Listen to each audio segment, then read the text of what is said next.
Hi, my name is Holly. I was an intern in 2005, and then I was a core advisor in 2006, and then I kept staying, and I'm still here. I work with a women's program and with our new furnace internship. And I'm going to talk to you guys, all of you friends out there, about friendship.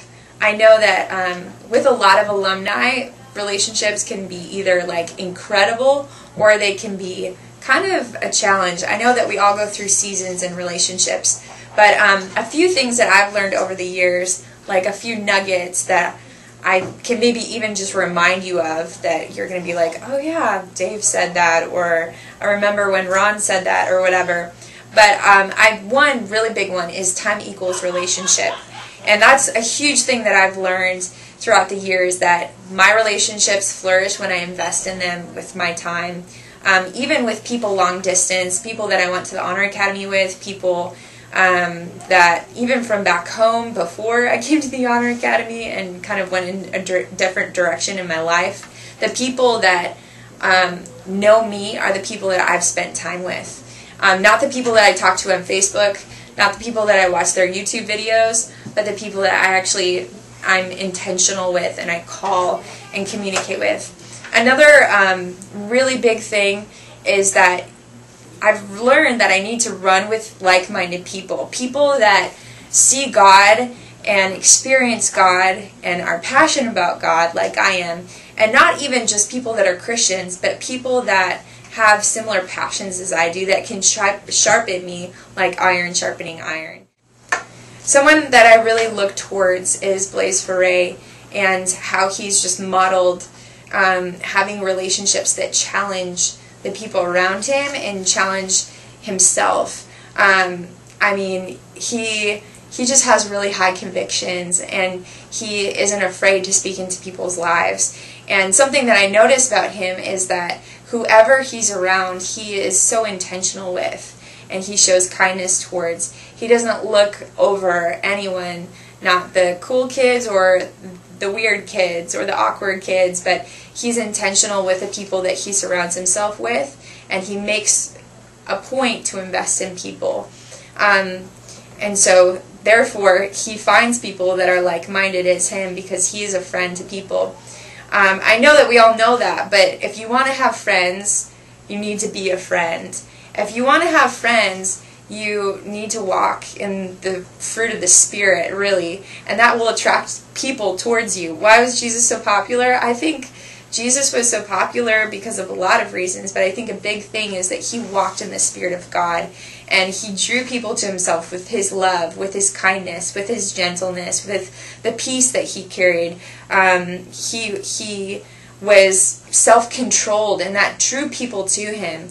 And I think the same thing goes with us as believers in our relationships, is that we are going to draw people to ourselves by those Christ-like qualities.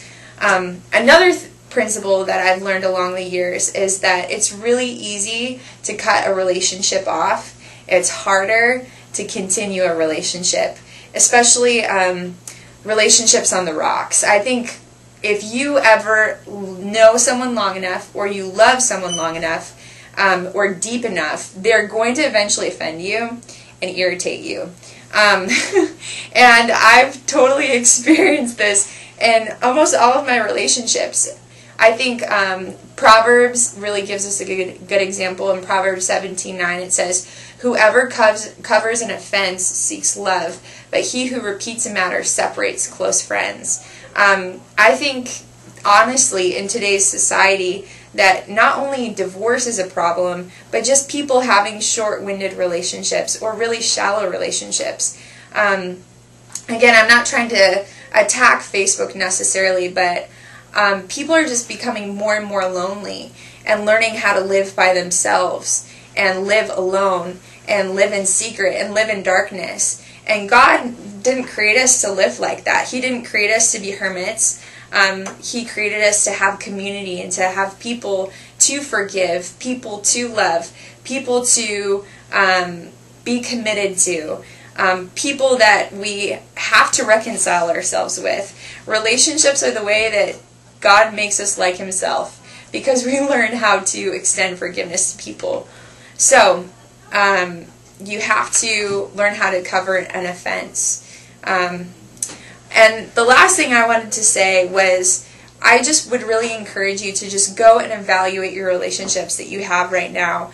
Think about the people that are alongside of you, that you are running with, that are like your peers. Think of the people that are older than you, that you're friends with. And then think about the people that you're friends with that are younger than you, and evaluate those relationships. And figure out if you are walking in the fruit of the Spirit in those relationships, and if you are going deeper with them, if you're investing time with them, if you're running with people that are like-minded, or if you're running with people that are pulling you down and encouraging sin in your life rather than telling you to walk away from it. So think about that, and I would encourage you to continue to build covenant relationships, because that really is valuable in the kingdom of God.